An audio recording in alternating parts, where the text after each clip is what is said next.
Explica um pouco aí. Eu não manjo muito bem o que que é um filósofo, cara. Cara, eu posso explicar pra ele? Pode.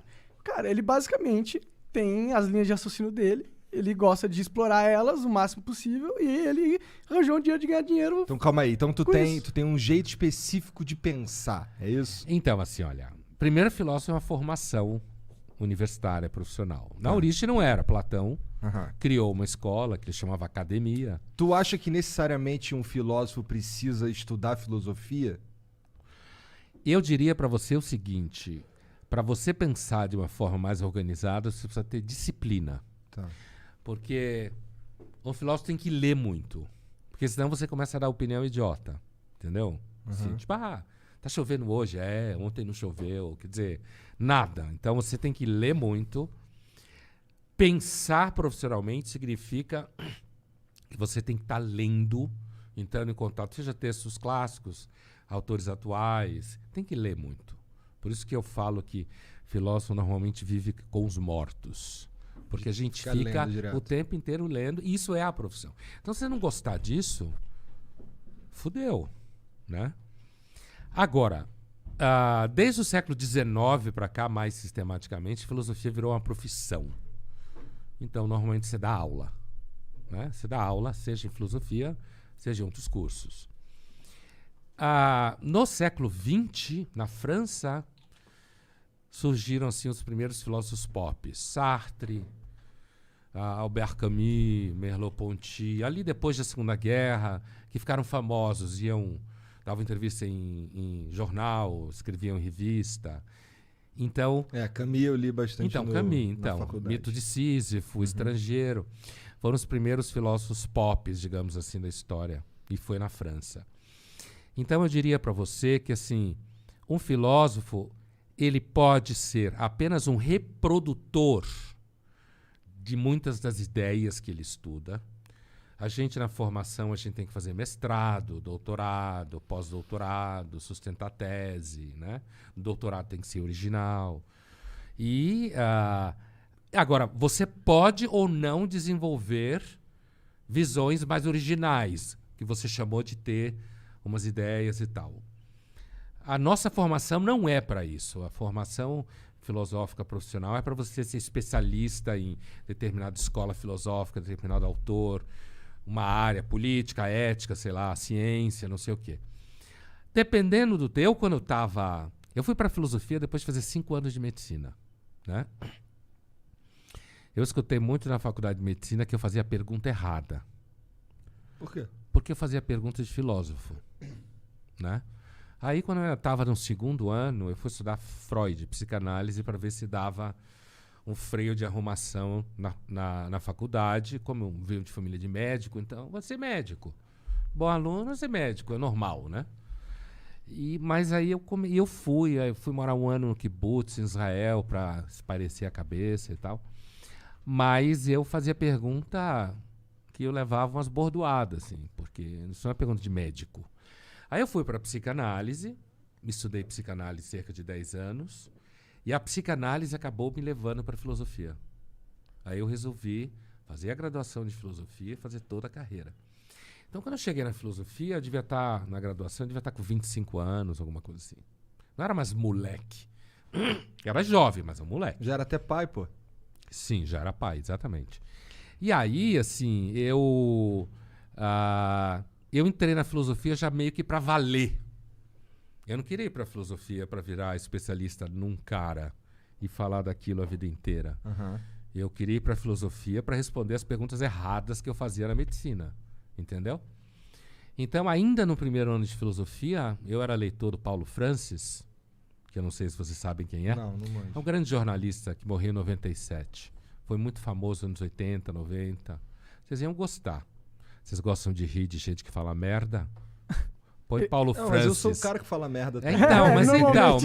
uma A gente coisa é fala. você falar merda, outra coisa é rir de quem fala merda. Tá. E tem um tipo de merda específica que a gente ri mais, né?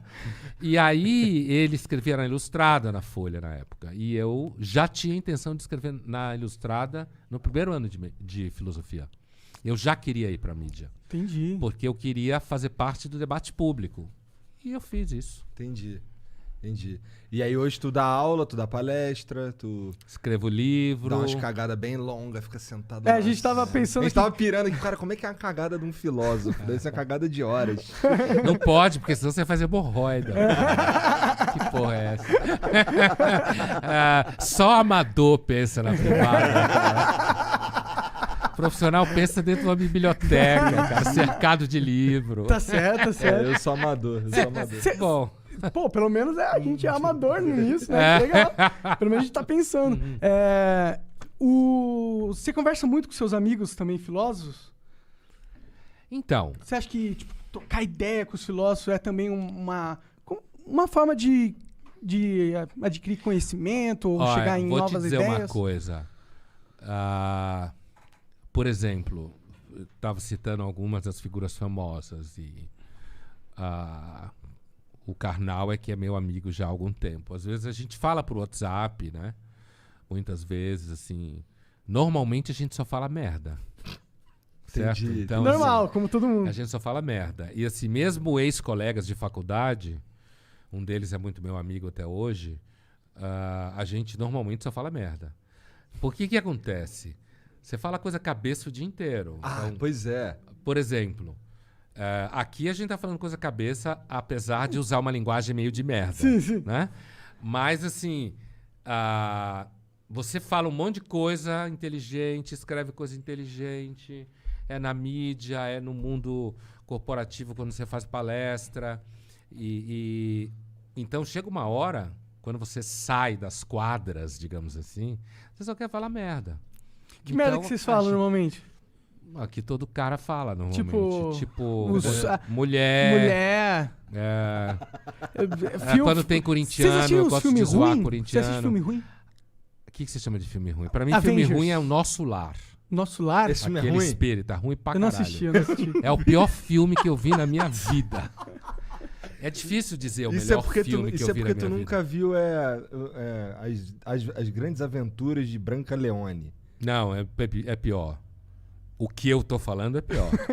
Por que tão Vocês ruim viram o assim? Nosso Eu Lar? não vi, eu não vi. Não. Ah, então. Mas eu sei do que se trata, é o lance lá dos espíritas, não é? O papo do... É, de que você morre, você vai pro mundo. Então, o filme, assim, um cara de bata branca. Sabe aquela construção besta, tipo, lugar, o cara é bom, ele tá de bata branca. Sim. Coisa hippie Clichêzão. velho. Hippie velho, assim. Aham. Andando num lugar que é um tipo praia, sabe? E aí tem um hospital que recebem você. Veja bem, eu acho que a questão da vida após a morte é uma preocupação séria para muita gente. Não estou dizendo que não seja uma preocupação séria, provavelmente é pré-histórica. A gente sonhava com mortos e achava que eram pessoas que estavam nos visitando. Ainda hoje, um monte de gente sonha com morto e acha que são essas pessoas nos visitando. Então, eu não quero dizer... Eu não sou religioso, mas eu dei aula há muitos anos de filosofia da religião, entendo um pouco de religião. Religião não é cagada a priori. Né? Apesar de eu não acreditar e tal, não é cagada a priori. É uma produção humana tentando dar conta do fato que a gente é uma espécie fodida. Que morre, que sofre, que perde. Mas a versão espírita eu acho especialmente empobrecida, sabe? Porque assim, ela é muito óbvia. Então tem um mundo do outro lado, e você chega nesse mundo, alguém te recebe, você fica um tempo numa enfermaria para se acostumar com o que aconteceu. E nesse filme tem umas cenas, eu lembro de uma cena especificamente, que esse cara que tinha acabado de chegar estava conversando com o host dele lá, né? E aí passam uns caras vestidos de preto, chapéu, malinha, que quem reconhece sabe que eram judeus, né? Com essa roupa, sabe que se vê aqui em São Paulo, né? Nos Jardins, Higienópolis e tal. E aí o cara fala, o que são eles? Aí o sujeito fala, não, eles estão acabando de chegar de Auschwitz.